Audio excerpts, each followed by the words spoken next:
Hello guys, welcome to my channel. सभी को राधे राधे, राधे राधे। सभी का मेरे ब्लॉग में स्वागत है। सभी को राधे कृष्णा, राधे कृष्णा, राधे कृष्णा। आशा करती हूँ आप सब अच्छे होंगे, मैं भी अच्छी हूँ। भगवान ही पर कृपा बनाए रखिए। आज की कहानी है भविष्य की। जो भगवान ईश्वर पर आस्था रखते हैं उनकी भगवान, जो लोग भगवान को भोग लगाते हैं उनके लिए बहुत अच्छी कथा है। जो लोग नहीं लगाते हैं वो आज से लगाना भी शुरू कर देंगे भगवान की।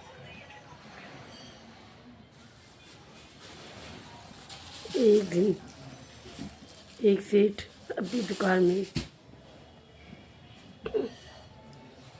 खोले हुए थे।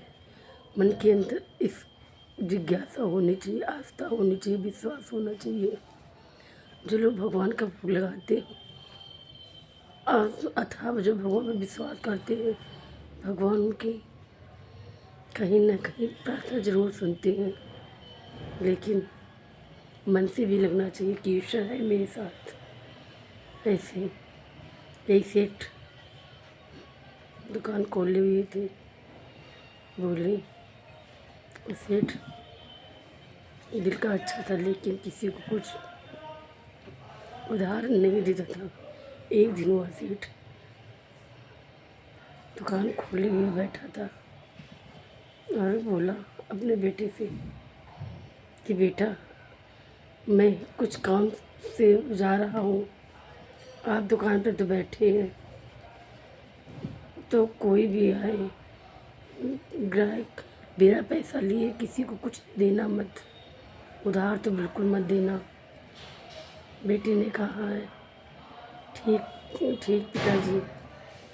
ऐसा कहने पर एक दूर मंदिर था। मंदिर में एक महात्मा जी रहते थे, साधु महात्मा रहते थे। साधु महात्मा आए दुकान पे। बोले बेटा, मुझे थोड़ा नमक दे दो। लेकिन बेटे को लगा कि साधु महात्मा जो सामान लेना होता है सबसे पहले इसी दुकान पे आते हैं। बेटे ने चुपचाप डिब्बा खोला। खोल के डिब्बे से नमक साधु महात्मा को दे दिया। साधु महात्मा नमक ले कर के चले गए। जब वह नमक लेकर गए तब देखा उधर से सेठ जी आ गए। सेठ जी आए और बोले बेटा, ये नमक का डिब्बा, ये डिब्बा खुला क्यों पड़ा है? सेठ जी का बेटा बोला पिताश्री, बाद में जो महात्मा जी आते हैं आए थे नमक लेने, मैंने उन्हें नमक दिया है और तो किसी को कुछ नहीं दिया। बेटा बोला नहीं नहीं पिताजी, मैंने सिर्फ महात्मा जी को नमक दिया थोड़ा। डिब्बा देखकर सेठ दिल का बहुत अच्छा था। बोला तुमने ये क्या कर दिया? इसमें नमक नहीं, इसमें जहर था। तुमने बहुत गलत काम कर दिया।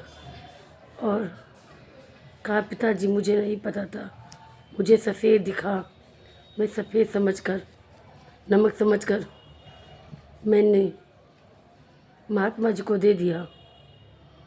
अब वहाँ से सेठ दौड़ते दौड़ते महात्मा जी के पास गए।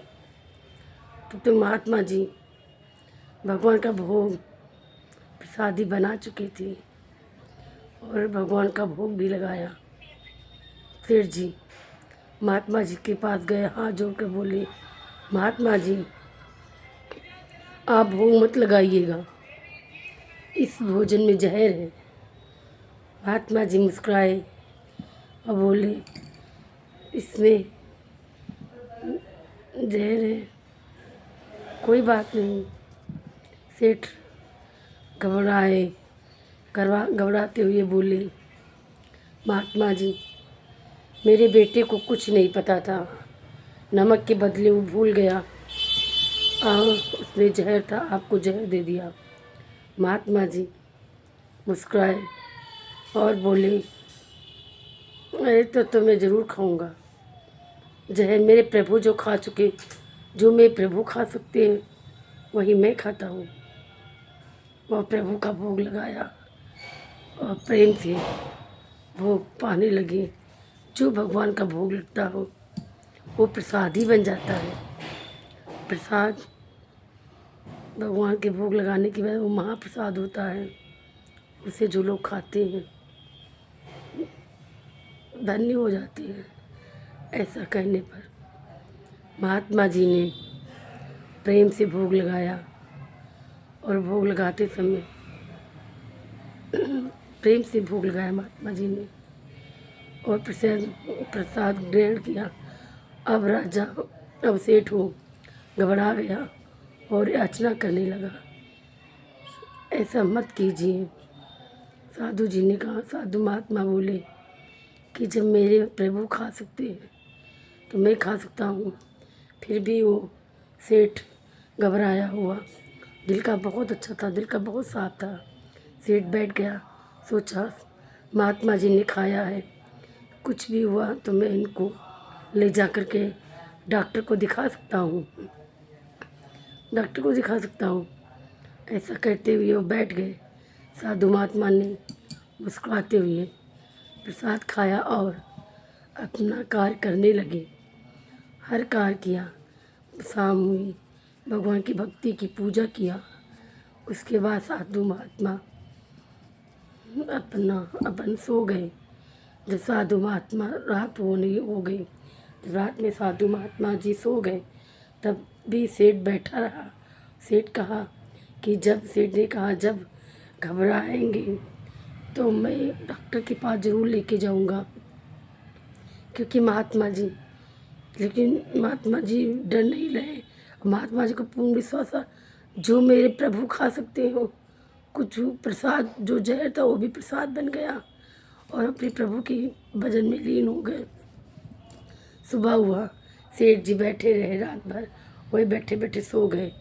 जब सेठ जी बैठे बैठे पेड़ के नीचे सो गए, सुबह हुआ, सेठ ने देखा, अरे साधु महात्मा जी बिल्कुल ठीक है।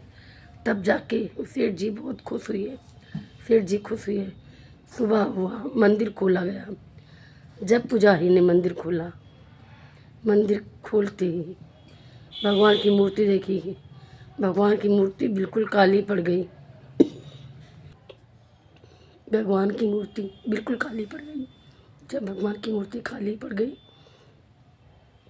तब देखा जितना सचमुच का जहर था उसमें, जितना जहर था भोजन में, सब प्रभु ने ले लिया और शुद्ध अपने भक्तों के लिए शुद्ध भोजन रखा। जैसे ऐसे होते हैं भगवान, जो भगवान का भोग लगा के खाते हैं, प्रेम से जो भी बनाए भगवान का भोग लगाएं, उसको प्रसाद को ग्रहण करने से सब पवित्र हो जाता है। अनपवित्र जो होता है भगवान के नाम से वो भी पवित्र हो जाता है। इसीलिए जो लोग भोग लगाते, उसी दिन से सेठ ने प्रण लिया कि मैं अब हमेशा भगवान को प्रणाम किया और वहाँ से आया और बोला कि मैं सारे नगर में, पूरे क्षेत्र में बताऊँगा कि सबसे पहले भगवान का भोग लगाओ, जो भी बनाओ भगवान का भोग लगाओ, उसके बाद कुछ भी ग्रहण करो, क्योंकि सब कुछ प्रसाद ही बन जाता है। बोलो राधे। ऐसे होते हैं भगवान भक्तों के लिए। बोलो राधे राधे। अगर आप लोगों को अच्छी लगी हो कथा तो ज़रूर सुनिएगा, लाइक कीजिए, कमेंट कीजिए, शेयर कीजिए और ज़्यादा से ज़्यादा लोगों तक शेयर कीजिए, कमेंट कीजिए। सभी को राधे राधे। क्योंकि भगवान जी जरूर मनोकामनाएं पूर्ण करें।